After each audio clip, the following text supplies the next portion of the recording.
Thank you very much, Rob, for the invitation and Nelly for organizing this event.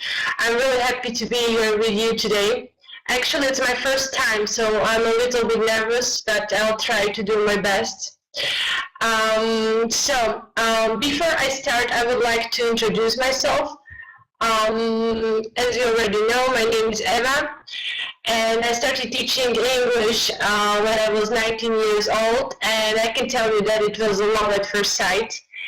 And I was really lucky because after graduation, I opened my language school, which I ran for 5 years, and it was an amazing experience, really rewarding on one hand, but got frustrating and stressful at times. So after 5 years, I sold the school, and as Rob has mentioned, I moved to Portugal, and I'm here, and I really like it here.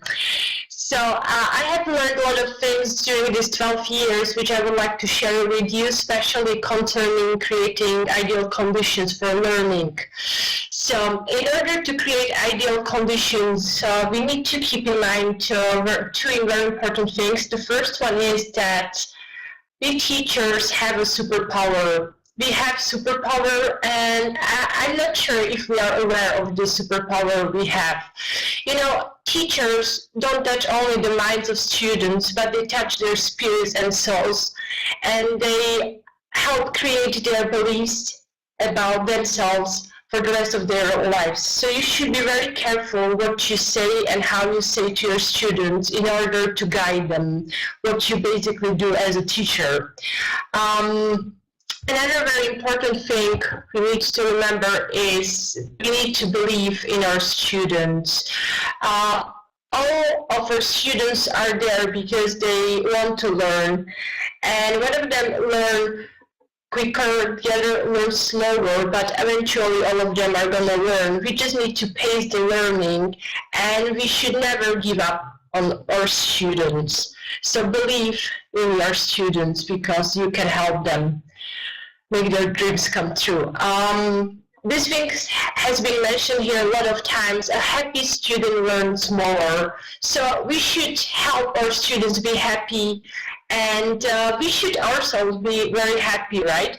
We should be positive, and if we see that our students are in a bad mood, we should try maybe to leave the original plan and try to find a way how to set them in the right mood, how to make them learn at that moment. And this can help us, of course, create a positive learning environment. When talking about creating the positive learning environment, we should start with the classroom itself. First of all, we should get rid of the bare walls, right? Who feels good in a cold classroom? I don't feel good there, do you? So we should get rid of the walls, we should decorate the walls, we should get maybe some plants, we should divide the classroom into some corners, having a corner for reading, corner for drama, and we should use music. I love music, and I think music is a powerful tool that can make people happy. I always get in a better mood when I hear a good song. So what I frequently do, I use music as a background when students come into the classroom, and they just somehow start smiling, and you can see that it's working. So I really recommend to use music. Another really important thing is creating rapport with your students. Normally students learn willingly and better from a person they can relate to.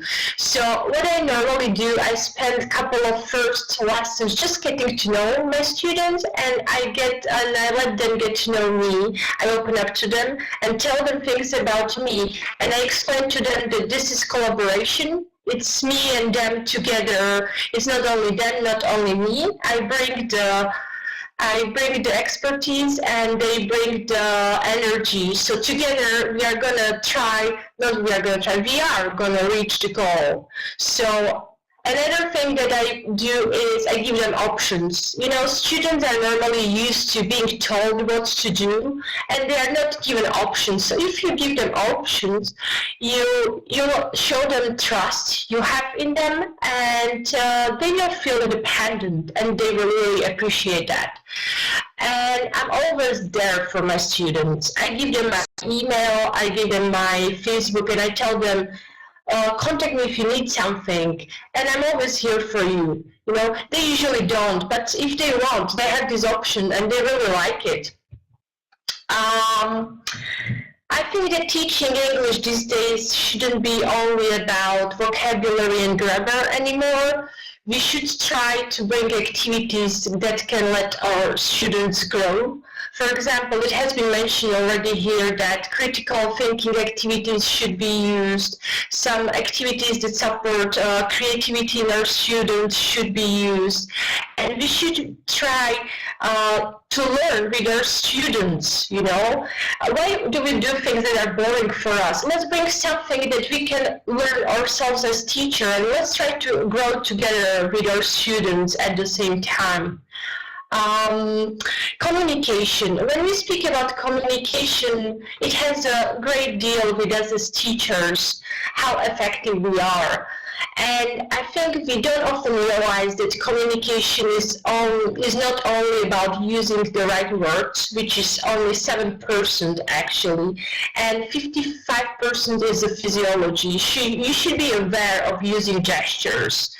If you are trying to communicate a positive message to your student and you are not using the right gestures, don't be surprised that they don't get what you want them to get. So be aware of your communication. Compliments. I love compliments.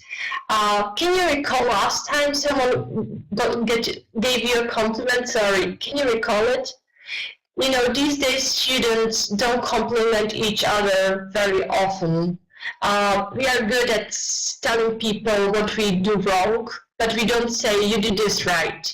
So I try to use compliments as often as possible. I start, for example, with the appearance of my students. They just come in and I see a change. I mention, wow, you look great today. Have you changed your hair?